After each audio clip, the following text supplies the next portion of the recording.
Pronouns break.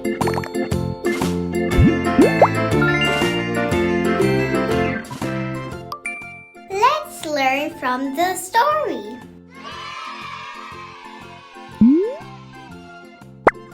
The boy is sad because his toy is broken.